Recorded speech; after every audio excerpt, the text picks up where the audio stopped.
Hey, it's Joshua Vergara. What's going on, everybody? Oh boy, back again to the Huntington Gardens, but this is kind of a special day, not only because I'm using the Xiaomi Mi 10T Pro, so keep an eye in the corner so you know when I'm using this phone for the photos and videos you're seeing in this piece, but also it's like the first day in a long time where it's under 80 degrees Fahrenheit. Thank God. Finally time to just cool off, literally, and have some fun in an expanded portion of the Chinese gardens here at the Huntington.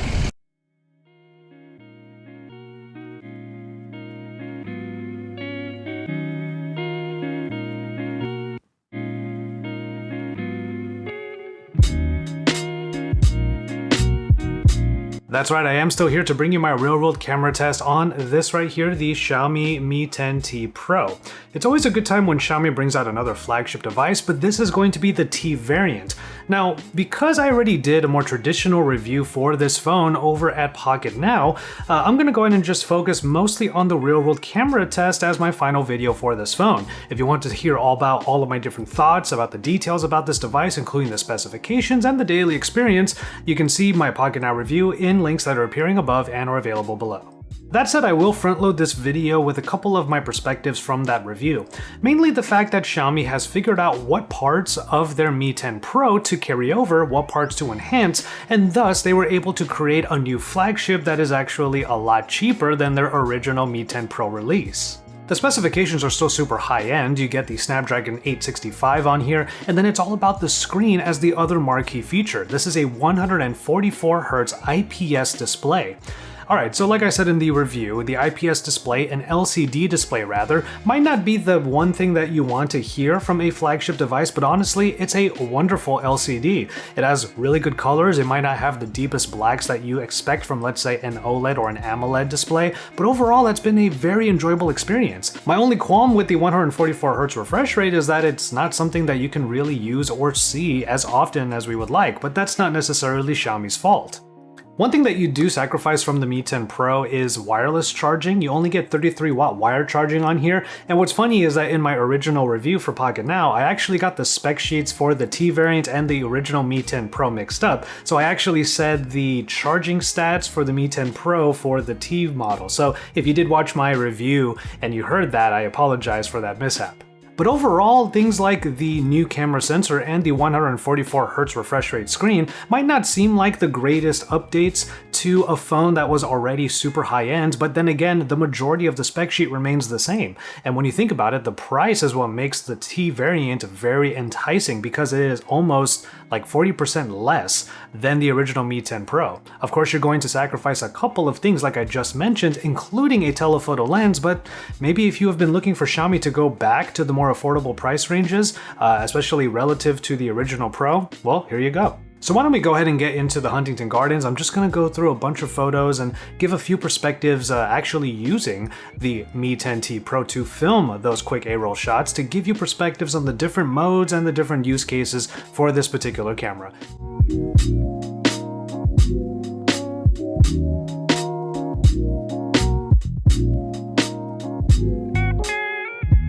Alright, making sure to get a little bit of that wide angle action going in here, but the other reason why I have to do this is because the front-facing camera does not allow for 4K video recording. I know I harp on it on a lot of cameras, on a lot of especially premium phones, but honestly it just would be really nice.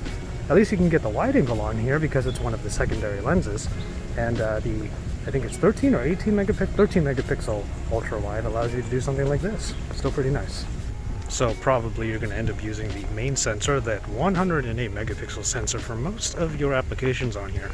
The thing is, because you're using that main sensor, once you stay at that 1x and then you want to go maybe zoom in or whatnot, you're digitally cropping in, which actually allows for the video mode to have a different type of zoom slider, which I kind of appreciate.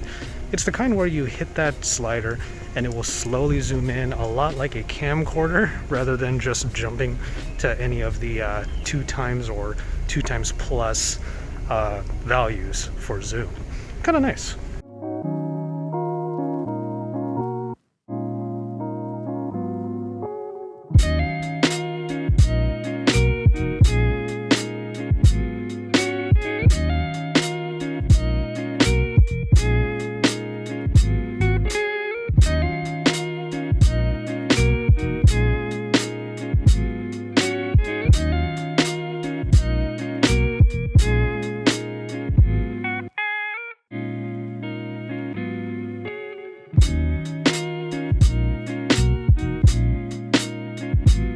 I'm just gonna throw this up on the side, but you do have a macro lens on here at 5 megapixels, which is a market improvement compared to a lot of other phones that have like a 2 megapixel macro lens.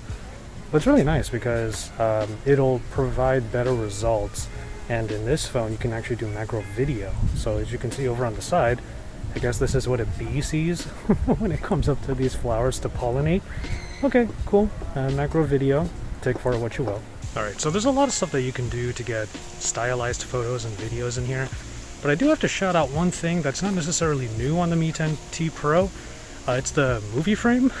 I actually really like this because it just bakes in to your videos and photos those black bars at the top and bottom so that you get a more cinematic look. It's such a simple thing, but you know what? I have a lot of fun actually shooting with it because it just makes things seem a little bit more stylistic, dramatic, whatever word you want to use. I don't know, I've always liked it since it was first introduced, I think, a few generations ago.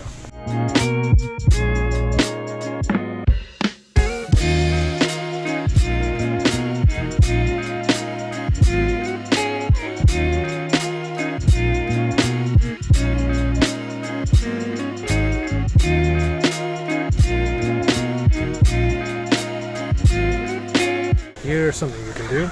Use that movie frame on the wide angle lens on the rear and then point it at you. This is the way it should be.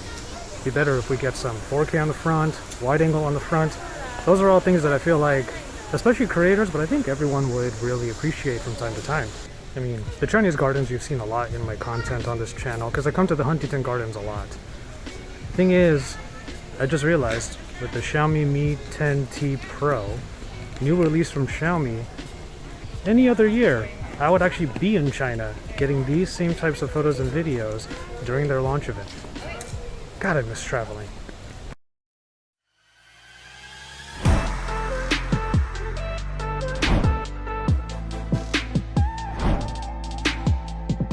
Here is today's main attraction. We're here at the expanded version, or the expanded area of the Chinese gardens. This whole area that I'm walking on right now has been closed ever since I became a member of the H. So here we go, taking a look at a brand new area, and that's why I brought this phone with me.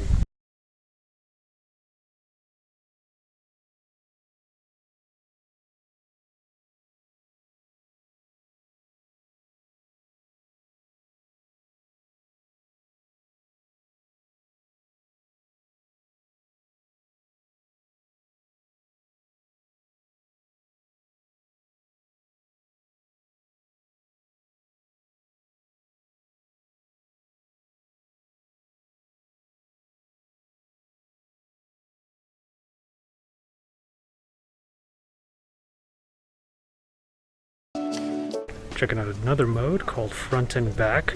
Pretty nice for just showing off what's in front of you, maybe giving a little bit of commentary. And this new area, speaking of commentary, this new expanded Chinese garden, it's pretty nice.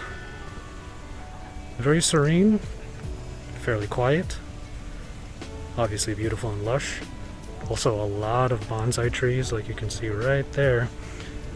And those are always really nice to see. Oh, you know what? This right here, take a look at that. That's a nice opportunity for a photo. Let me go do that.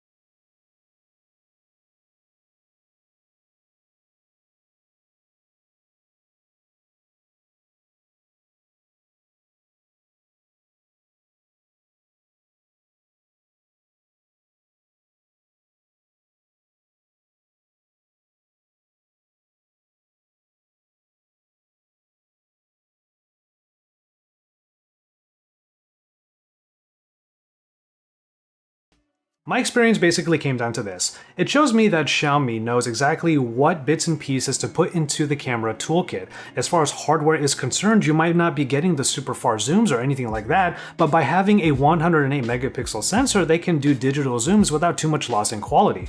On top of all of that, they still provided an ultra-wide lens, which I think is one of those necessities these days in flagship phones, and then a 5-megapixel macro sensor that actually provided some pretty good results. So in sacrificing far-reaching zoom, Xiaomi have gone ahead and thrown in all of the different video and photo modes that they have been developing in their software in the last couple of generations of flagships. And honestly, it's been to pretty good effect. You can have a lot of fun with these cameras, and ultimately, if you just want to get good photos and videos, then you can just go to the auto photo and video modes, maybe even hit the 108 megapixel high-res mode, or even the 8K resolution mode if you want to go a little bit above and beyond. But if you're just looking to get some really fun clips, like the front and back clips, or the vlog clips, or even if you want to get a little crazy with the clone modes, they're all available here. Here's to hoping though that in future generations of these Xiaomi cameras, they will develop that very software to be able to work on things like the front-facing camera, or even provide 4K video results, because while those modes are ultimately fun, they can also be really useful for creators, and I think that's the next step that needs to happen. And so there you have it, my real-world camera test using the Xiaomi Mi 10T Pro, along with a few of my full review perspectives sprinkled throughout.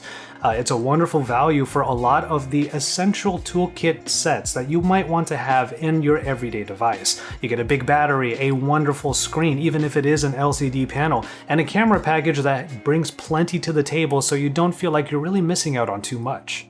Let me know what you think of everything you saw from the Xiaomi Mi 10T Pro. Get into the comment sections down below, have those discussions, and let me know if you might be picking up one of these phones, or maybe you'll be sticking to your original Xiaomi Mi 10 Pro. Let me know if you did, and yes, this is a better value than that, but there are a few features that the Mi 10 Pro still has above its new T variant sibling. At the very least, drop some likes on this video and subscribe to my channel if you haven't already. With all that said, I'm going to go ahead and call it on this one. Thank you so much for watching, take care of yourselves and each other, and enjoy your tea, everybody.